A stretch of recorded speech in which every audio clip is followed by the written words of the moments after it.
الذين آمنوا إن كثيرا من الأحبار والرهبان ليأكلون أموال الناس بالباطل ويصدون عن سبيل الله والذين يكنزون الذهب والفضة ولا ينفقون في سبيل الله فبشرهم بعذاب أليم يوم يهمى عليها في نار جهنم فتكوي بها جباههم وجنوبهم وظهورهم هذا ما كنزتم لأنفسكم فذوقوا ما كنتم تكنزون يا أيها الذين آمنوا يوم جاب على قوم إن كثيرا ويكوه من الآبير يندم يهود ينقوم والرهبان ما يروا من بالله قال صلى الله عليه وسلم ينقوم لا يأكلون أبنيام أموال الناس يهود ينيم بالبادل ماله ويكوه أندو بيهود ينقوم ما نافامي أندو مب ما يروا من بالله ومب إن يام جود ينيم ما نافنان ويصدون فلو ينبي عن سبيل الله يقامنا دين الله والذين بين يكنزون وهبا فجتوا ما نكن والشدة ما نكالس ولا ينشقونها يشكرهم في سبيل الله دين الله من قندا إن دقوا ما نكن ما نكالس ما نجونين يشكروا هنا لا الله إن جلتين تامان أسكال أبصرهم عند البيت جوابين الأبجالي من مسلم ما نطلعها يوم يهما عليها يوم يهما عليها يلبتما ما نجنه في نار جهنم يلجنه ما نولنا يوم يهما عليها وإن يلبتما يجنه في نار جهنم عند ما نجنه جهنم فتكوى بها جنه ما نسمر جباههم ما نتيد مبي وجنوبهم يبنج مبي وظهورهم ما نكيس ويبيض المال من جلد تامان أسقال جمه يوم القيامة ويجون يلدين قلن هيك ويجين جهنم هاولا يوم صار ناس ما نتيده ناس ما نبنج مبي ناس كيس مبي يوم صار بينه هذا ما كنزتم لأنفسكم دي ونهنغر دندن كويمون ونهنغلن دن ما كويمون تؤدنتم فذوقوا ميلين ما كنتم كلاهن تكنزون ولا نغلن إن عدة الشهور عند الله 12 شهرا في كتاب الله يوم خلق السماوات والأرض منها 4 حرم ذلك الدين القيم فلا تظلموا فيهن أنفسكم وقاتلوا المشركين كافة كما يقاتلونكم كافة واعلموا أن الله مع المتقين وإن عدة الشهور أي من لمول معنا لبدي عند الله الله 12 شهرا كل بمعنى سبويدري لمول لبي تبني الله كل بمعنى سبويدري ثم جلد هفرم ومعنى كورد ويوم خلق السماوات والأرض ينال تجه معنا سمود تجه معنا ليلين منها إلى جايدين لبي 4 حرم لبي لي معنا كرمتين محرم زلقي يزول هجة والمحرم فامي لبني معنا كرمتين ونمانا فامي ذو القعدة يزول هجة يمحرم يا رجب يدو معنا لبني ينهار منا يدو مجد معنا هبيد ونلوله معنا هم طلال لوله سفطلال لوله معنا تاس ولم ينصف طران يلور ما نتاس يلور محرم يلور بيدين ما نرجم محرم ونما نفام يلور هاران رجب ونمون يا يلور بني ينهار ما نهبد يلور بني كل بما نكرمتي بني الله ذلك وجمت وهر من هبد ما ندين لبي الدين القيم وما ندين ما نفوتي فلا تظلموا ورتواني فيهن عند ما لبي أنفسكم ما نكويمون وكبد عند mana libye sun kaba min der libye on koni mana koymon sun binnan den mana bakkat wa qatilul musrikin kabe mana hefre kafatan jannan libbi mana kididi dali kabe hefre kama yugatilunakum wa kabe temodon kafatan jannan mana din libbi wa alamun gande anna allah ma al muttaqin alladhina wundi mana yulbidun bil auni wan nasri إنما النسي زيادة في الكفر إنما النسي أي نيم لمعنى لبي معنى كرمتي معنى نيم لمعنى دين لبي زيادة كبيدان في الكفر كيف راقل ولمعنى هالك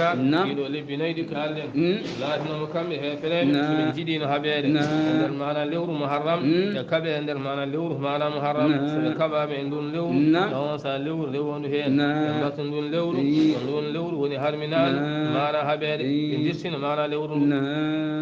هذا والنجد من جدي هبير وين لور معنى رجب وين لور مون يا يكبر لور يندرسن كلمة عند يوار يمبتدون لور معنى يا مثال هرمون هبير ومون يا كبر مون يا يمبت هرمون لور معنى يا ومن بدل النوم آخر عند فيل تومانا مود على يدوم دو بدنداني زيادة كبيداني في الكفر كيف راجل ما يهدل يا ولا الله يدل به الله المجنين يدين أقول الذين بين كفروا ما يدل الله يهلوا لهم عندنا ما لورون آمن ديدو هلال عندنا ما لورون بكبهن ديدو ما هلال ويحرمون هلال ولد بكفر جنان ما هبير وانصا بكرمنا ما هبير لورين آمن وني هلال ولد يوادون بلا ما ها هورين إدت ما لمون ما حرم الله والله ما حرمني يلب ما كرمتي الله على ربنا لب نيدي على ويدي خي وكنجتن الروت ما دفن تاي وتي بالاس ما ون فيهلوا ما نهبن دعنا ما حرم الله قال ما نحرمين الله يزين لهم ما نبسدنا سوء أعمالهم واللي ما بمانا كوني يشدنا ودون يشكلوا ما نكون جل والله الله لا يهدي القوم الكافرين الذي ما بيونو ونجيم به ما نمجيه لأنه نياوار يندس ما نندل يوجيم به ما نيربيه سين ما نفورن كوي باورن حال دل أفاون ديرا دير سليور كوار angule matnu sahajangu tete tiangi non kam anu gune hawni ngante yimbe kalda dirtina lewru ko sahangulu ngule batoyde me saha mana dabbuni wala saha mana ndungu sete wadama non ndungu uddide mana damal e bonnude mana diin e don ko non tan mana badan ne Allah wi hoore hende so yenti tan mana hoore ko jangol walla hongule walla mana oto dum ko sansa mana hoorobe kala kon e ngule yo nangu o munyira mana Allah hoore ngule ki wal dum ko jarra bu yo Allah jarra bi kon e bubulo kadi walla ho neema mana mo Allah hokkim kono wasa wiide mana kala gon e ngule yo dirtin mana lewru ndu wate dum mana e lebbi mana jangol dum so wadama udide damal e bonnude mana din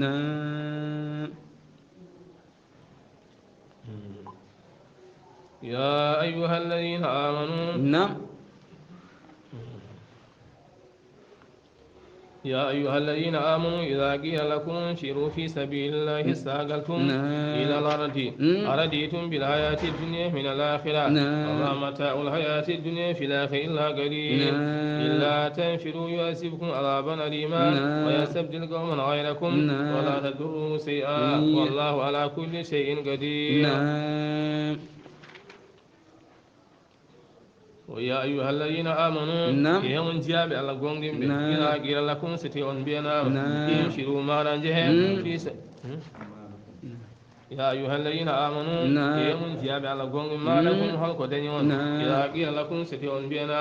يمشوا ما نجهم في سبيل الله ما نهبد الله الله استثقلتم وانصحنغامون يا دمانا جهاد خلق دنيون سنبيا ينجا مانا جهاد غامون استثقلتم إلى الأرض ونلن شوه مانا إجوالان غامون مانا يالي أرضيتم بالحياة الدنيا ينون قرني قرنا مانا أدونا يدخم يجي أدونا من الآخر يبراج مانا الآخر فاميدي فما متاع الحياة الدنيا ولا مانا قرنا مادونا في الآخر تبني الآخر إلا قليل صوانا سير يما أدونا دي كالنا نيمون لا يبني أدونا ساجوه مانا بلد الله حكي مانا تشلا مانا تيمونغل الله حكي يا جين أيهون أمن كلا جيجي مانا تشلا على جيجي مانا يا جين على جيجي قليل على جيجي أروج على جيجي أبيونغان على جيجي مانا سوسيتي على جيجي مانا دوب مانا يورب على جيجي مانا بسم أيهون الله من كلمة أي سانيمي مدوم مانا دوبي مانا تيمتلك والله مانا قربان وانا ندوم يبني الآخر إلا قليل صوانا سير non Allah kharam hana ala do haji kala ko nimi day o do aduna so nema ma juuri ko ha dubi tafannay so nema ma juuri ko ha mana dubi tafannay wala sen kebbini jeen ha dubi temden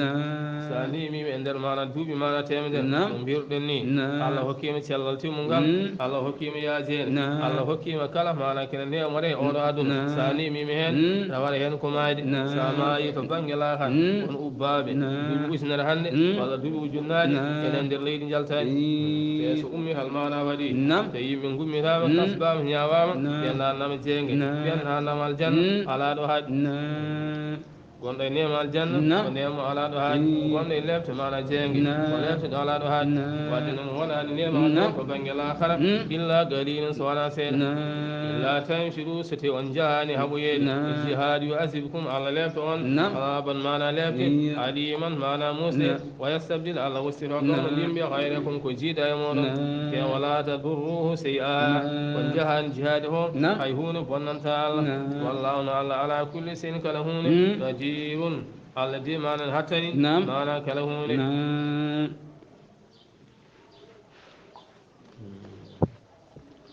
إلا تنصروا فقد نصره الله إذا خرجه الذين كفروا ثاني اثنين إذ هما في الغير إذ يقول لصاحبه لا تحزن إن الله معنا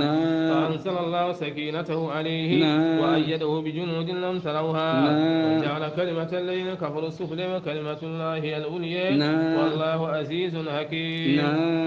وإلا تنصروا فتئن بالله معنى محمد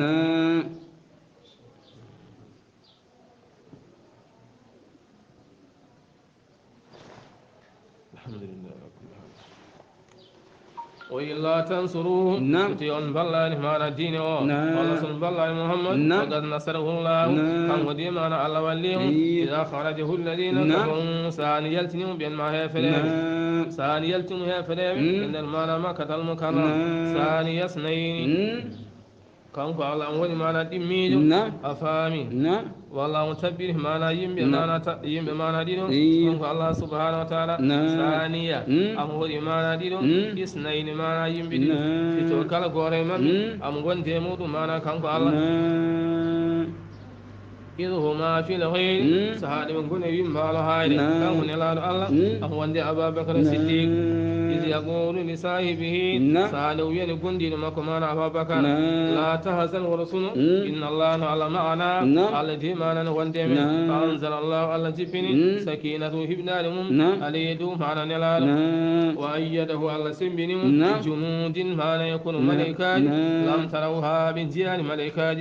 كم بمعنى يدب الله وجعل على ولي كلمة الذين كنقل بين ما كفروا يدب الله السفلى وقول وكلمة الله كنقل الله هي الأولياء قول ولمعنى كنقل يدو معنى كنقل يا فلان والله على عزيز كتد الله مكن حكيم كالله معنى قل ينشروا إنجه مانا حبيد الله والله خفافا كل مانا ولن شفتي وثقالا الله مانا كن عامل كن جارب مانا جه كبده مانا دينا وجاهدوا كبده بأموالكم جود علمون وأنفسكم في التالمون في سبيل الله جنغن دين الله وعليكم فجنكال وخير لكم بدي مانا مجندون إن كنتم ستي الله تعلمون ولنغن لو كان والله هيسن الله لو كان والله سن لاهيم فندنا فودمكم أردن كجودي أدنى ونو قريبا معنا بلين وسفرا دنقل قاسدا معنا تبل ولا قاسدا معنا بلنقل لا تبعوك فمن دوا النعمة محمد صلى الله عليه وسلم ونجل هاي من قرب إنجا جهاد ينقوني آمد ينقوني هاي معنا جهاد سن بينو دابي فنقري جودي أدام قري بيتن معنا جودي ولا سن بينو دابي فنقري إنجهن داين dangal ngal waddani sen ji gadden jawdi mara ha heewa sino non binda lattabauka andi fo be ndewannema walakin ko ni bawdun alayhim suqda way wadde do mabe asuqar mana hono yolde wa sayhalifuna billahi ay ko wondirde allah sate on tibe mabe be biya la mistarana wallahi sinna min bawin yaltidema kharajna ma'akum fa min jalti danna ينقون يبينون ساي من جل جدان ما كون جيجي ما نغان توجي الله يهلكون وكالغا أنفسهم ما لا كوي من سو ما لا كوي غوني هون ينقون كوي دو ما لا بناي والله لا يعلم الذين أني إنهم نكم لكاذبون كمدي ما لا كوي فنبي عفى الله عنك الذي يافي ما محمد صلى الله عليه وسلم أي كارو ما لا جيبي وبين لون دي نوابي والد ما لا تقو ينقلن هلاد الله ينقنتين بيبي جيجي ما نغنتوجي هلاد جبني ما نغنتوجي تو ما نبيتاني أو عندي هلق الجيجي نغنت ما نكون يهلم جوجا ينغنتو كون أو سأل جيبين أولو أي كل ما نفعل دنيا هذا ما كفعل دنيا هذا يريد كانغو الله وعفى الله عنك الذي أتما أن لا نقول لكم ولما أزنت لهم هلق أدم ما يمتمن من جور باس يا ما جهاد حتى يتبين لك الذين صدقوا فهل ما منيدا شيئا ما ين ما غوم دبي غان تجومن وتعالى من غندا الكاذبين فنبي لا يستاجنك الذين سكتين تاهم بأن يؤمنون بالله ين غندا غوم دبي الله واليوم الآخر غوم دبي يلام دارنا ين غار هاي ما ين سكتين ما كل ما نواسيا جهاد أن يجاهدون بكبره لا يستاجنون كسكتين تاهم بأن ما يؤمنون بالله غوم دبي الله واليوم الآخر غوم دبي يلام دارنا ين غار هاي ما سكتين ما أن يجاهدون بكبره بأموالهم جود وأنفسهم في تالم والله الله عليم بالمتقين الذي ما نأني ما له البدو جد ما دينه والأرض هاي ما ينسكهن ما بلا ويا الجهاد ولا واصل يا ما الجهاد ويكون مثال ند ما نقول دريد صحابة من درورو وهي أصلها قال ما بي وارن دون ما نكين غاني سويا فادا يوم بدر يدو سيرلو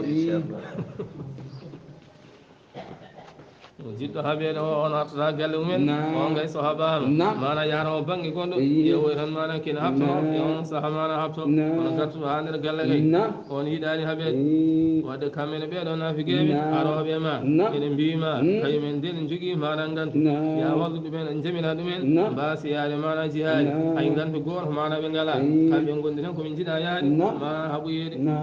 إنما يستأذنك الذين ويسكرين تما بين ما ولا يؤمنون بالله يا من قومنا الله واليوم الآخر قومنا يلا ودرنا وتابا على سكريم قلوبهم ما بينهم بيد سكريم بني ما دين ثم كم في ريبهم ما سكت على ما يترددون أبن دين ما سكت على ما بين ولو أرادوا الخروج لأعدوا له عدة ولكن كره الله بآههم فهبدهم وقيل اقعدوا مع القائدين الله ولو أرادوا الخروج والله سن من جدين يلتد أما سن من جنو يا الجهاد لا أدوا له قدام ما بكبل أن تدوم ما نكبل قد جن يا الجهاد كي ويبل أن الجهاد في أريد دم تسندون ما أنا أريد على سوى جقرا ما نجنا ما جقرا ما نجلما يا يا دره ونجد دم تسوي جس على نجنا على جل على جل على أود على أود دارم كمن سن من جدين ما أنا هويل يكبل هنا ما أنا كوادي والتني ما أنا أرى دون سن جوجي ما أنا هوني سوارا ما أنا بوش ولا سوارا ما أنا بابا ولا سوارا كم ما أنا سلام ولا سوارا ما أنا هاي سن هلا وأنا كم بهاي هوني بكبل ناي يبانج ما أنا هاري ثم هديني تندينا كم بدي من جدان ناي يلتي ما سن من جدين يلتي ما لا أدو له قدام كم كبل أن تدوم ما أنا كبل ولكن كوني كره الله والله أجيم هذا أنجي إن بآه الذي ما نيدا ما لبن جادي ما يسوع كم بيد منافقين هبلهم تجمع الله آمن بين وقيل الله بين أقودون جودن القائدين وانتم ما نجودي جود كدر لنا لو بما نسوها ما نبي الله لو خرجوا فيكم والله سن من جلف دينهم ما زادوكم بيدران إلا خبالا سواء ما نبنن حسن بين النافقين حسن بن جادين بيدا تاون سواء ما نتدين ولا أودوا من جهنم خلالكم ما لهكم من ما بنج ما نغن يبغونكم الفتنة أبدا برون ما جهاجون أبدا بنوان الفتنة ما نغن والله ما نفتنة kono fiikum ene nder mon sammauna lahum narnoɓe to banggue haalaji ene mon noon jantanoɓe maɗa faami koɓe kalata ko jamanaɓe maɗa gantuɗi kono wallahu no allah alimun allah jeemaɗa mo andi bil walimina e toñoɓe allah jeeni andi ɓeɗo ɓe gona mana julɓe koɓe naafigeɓe gadiɓe tahawul fitina wallahi ɓe ɗaɓɓini on mana fitina min qablu mana ko adi وقلبوا لك الأمور وقلبوا لك ببيته ونندم على محمد صلى الله عليه وسلم الأمور همانا في كل الجديد همانا جنفادهم البرم همانا على محمد حتى جاء الحق ويها قوانغ أريها فضل الله عليه دوما وظهر مانا فيه مانا تدن الله وظهر أمر الله فيه مانا دينا وهم كامل كارهون حمدي من غني مانا فين قل مانا أولو ديني ومنهم من يقول ولي ولا تفتني على في الفتنة سقطوا وإن جهنم لمهيدة بالكافرين إن تصبك حسنة تسوهم وإن تصبك مصيبة يقولوا قد أخذنا أمرنا من قبل ويتولوا وهم فرحون ومنهم نجاي ما بين من يقول منويا إذا لي يمرم محمد صلى الله عليه وسلم يمرم واسي هذا ما جهاد ولا تفتني ورفني نم ما أنا محمد فقول نبي ما أنا الجد بن قيس قال له النبي صلى الله عليه وسلم وهلا لك في جلاد بني الأصفر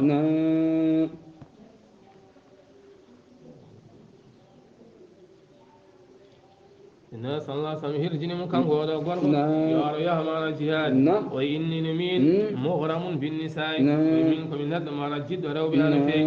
سميه جهاد والرايد هذا هو مبي يوم سامرون كان نقول هذا جوا هبير كان صوتي هجلهم يلو شو علي هذا ويمكن غورغو جيتو وربي هانا في جيم كون جميرا مي واسياد سون غولو لينول غول كالا rew mabbe mana ko yodde so temi yehi toon ko wawi jarri feede rewɓe e on saami noon kana nguuri hooram e ga mana rewɓe mabɓe e on so Allah jaabi Allah wi ala ko noon fil fitina kamɓe de e nder mana fitina sagaduɓe jani e nder fitina ko ina jahannama ina jeenge jahannama no muhidatun ko filtinga bil kafirina jeenge jahannama en fayi mana filtade bil kafirina mana yedduɓe Allah in tusibka hasana fi ahibi mana hono majjere aw muhammadin sallallahu alaihi wasallam mana Allah wallime dum mana almima ahibi mana balla ahibi polgo ahibi mana ngadu asum ya on sadu metawi tum hen hal fe wa in tusibka musiba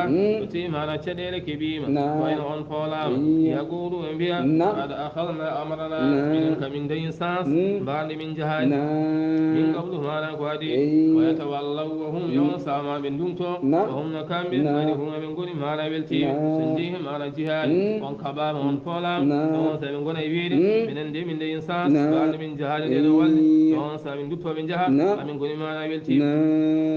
fi mana huna fi gel en gona mana jul Allah yaqulu wi lan yusibana minen de baramin illa ma kataballahu lana ona ko Allah nyaawi do amin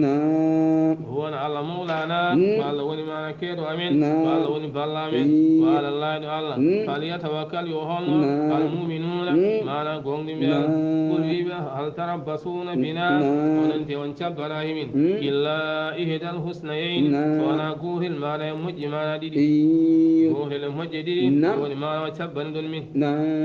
wana hannu minen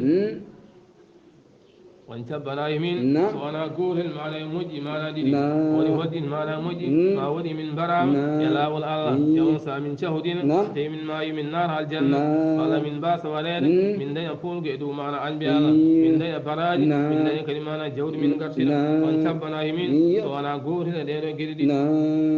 وانا هن من نتربص بكم من انتي ما أنا من شبني وان أن يصيبكم الله يا الله ما أنا هم نروان في عذاب الله من عنده moni to Allah amin tabani on lefte Allah en ba jippade do mon kila o do ado aw bi aidina Allah hursa min e modon on sa min lefte on فتربصوا تشبريك وعلى نهو إنا من معكم وندريمون وتربصون من انتكم إن سبني بون ما لا لابتيالا ولي أنفقوا تكوري ما لا جودي لمن لو أنفري كوي ويلي بتالي من أو كرهن ولا كوي باونيري ولا ما لا كوي باونيري لن يتقبل منكم ولا ما لا جبنتي جودي لمن سنتكي ملاو الله كوي كوي ويلي بتالي من ولا كوي باونيري كانوا تكوري الله جبنتاون ko hadi Allah jabande on innakum non kuntum allahim qawman kunjim fasiqin hamana fasike wa manahum hadani be an tuqbala minhum de ban jabante nafaqatum sadiki mabbe illa sawana annahum nakame amru billahi min jiddi Allah wa rasul min jiddi nalad Allah wala yatuna salat dangar hay juli illa sawana hum nakame usala min goni mana ambe wala yunshikuna tebe sakora jawde illa sawana hum nakame harihuna abin gani mana den hunde itakora sana ben gancha mana hunde itakora mana ko ben jidi wala tujibka amwaluhum wala auladuhum inma yuridu Allahu li yu'azibahum fil hayati dunya yu'azibuhum biha fil hayati dunya wa tazahaqa anfusuhum wa hum kafirun wa yalifuna billahi innahum laminkum wa ma hum minkum walakinnahum qawmun yafraqun law yajiduna maljana wa magharatan wa mudkhalan law allahi ilayhi wa hum yajma'un فلا توجبك ورهاوي محمد صلى الله عليه وسلم أموالهم جود المبن وريود معنى جود المبن ولا أولادهم ولا معنى بمبن ولا وريود جود المبن معنى باسم المبن إنما يريد الله التي معنى موي يعذبهم بها الموي معنى لبتر دبن معنى جود في الحياة الدنيا إلى يقول معنى أدنى وتزهق يالتا أنفسهم في التالي مبن وهم نكمل كافرون أيقول معنى يدب الله ويعرفون بالله ويقولون الله كم يدب الله إنهم نكمل لا منكم كم يدب من ديم بانج معنى دين وما هم منكم كم يدب من دارهم بانج دين ولكنهم كون كم قوم كبيم يفرقون معنى وندوب سو معنى هنكل ولكنهم كون كم قوم كبيم يفرقون معنى هلب معنى فامي هلب معنى لابتمر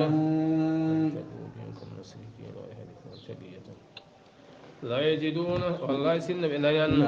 ملجأ جون يرقل أو مغارات والله سن بنيان معنى بورلي أو مدخلا والله ناترقل لا والله بلين لا يؤجفن في أوديدون وهم كم يجمعون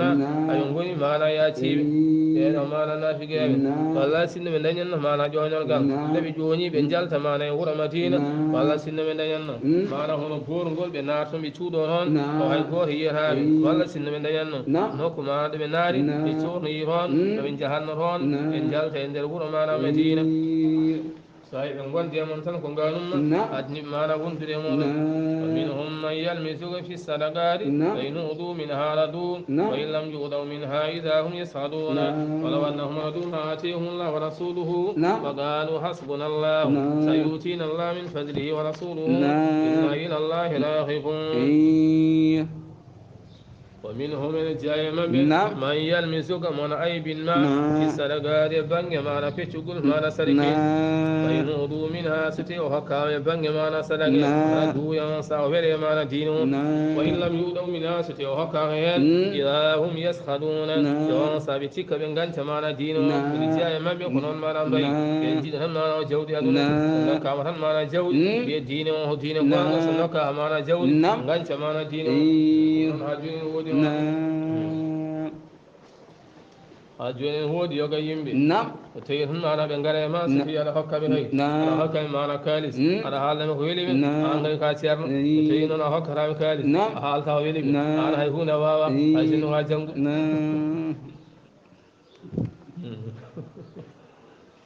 ندوغا يادوني أجوني نافيك أمبر نو إن لا الله أجوني ندوغا يادوني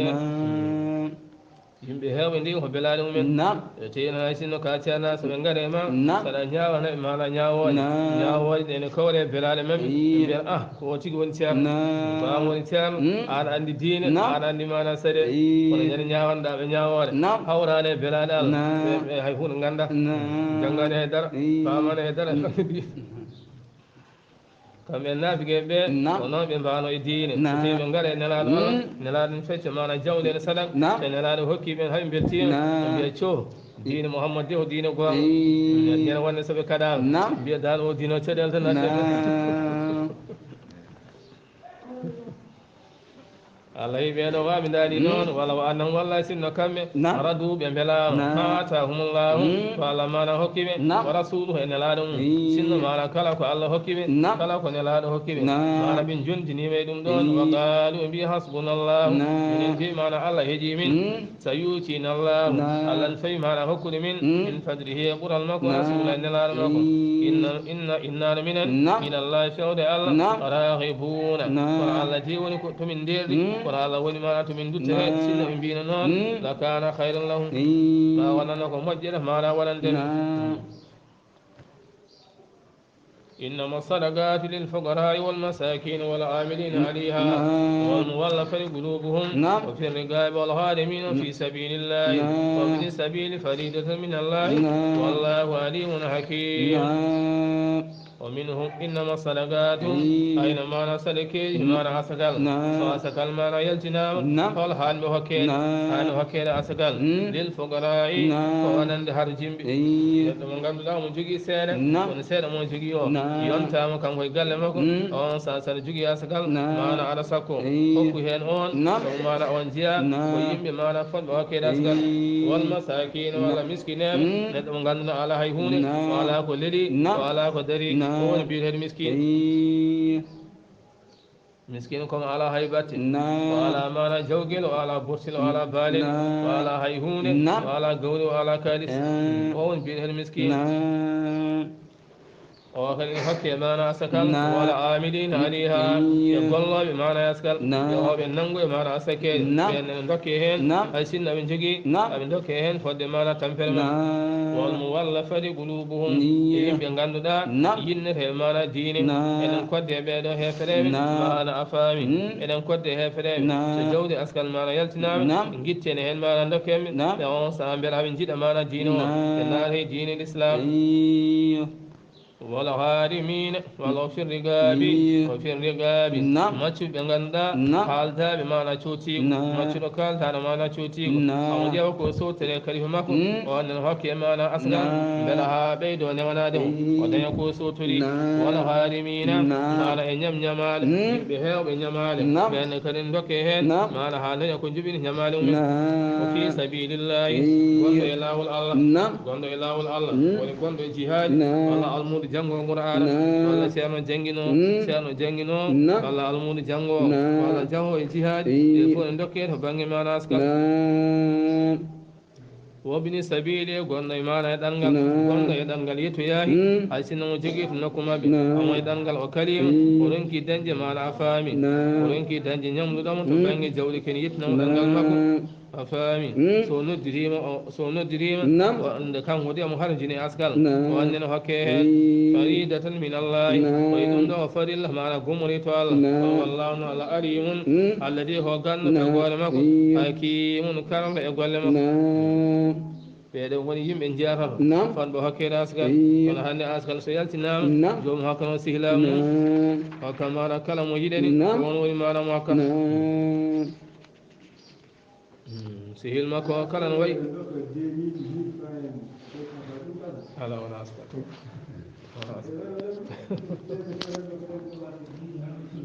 walla ujunere en temedde joyi par ce que kaga sen hokka asgal yo hay sinno 50 000 kam so famɗi dokka jomum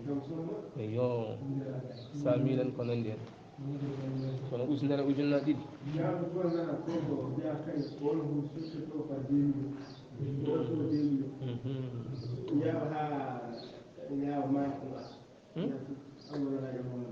on koye kewro kalis koy est ce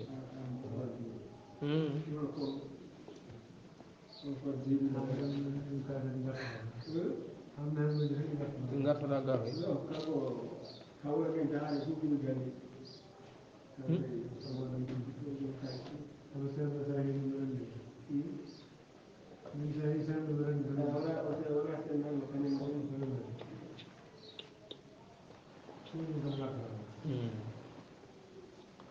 إنما الصدقات للفقراء والمساكين والعاملين عليها والمولفة قلوبهم وفي الرقاب والغارمين وفي سبيل الله وابن السبيل فريدة من الله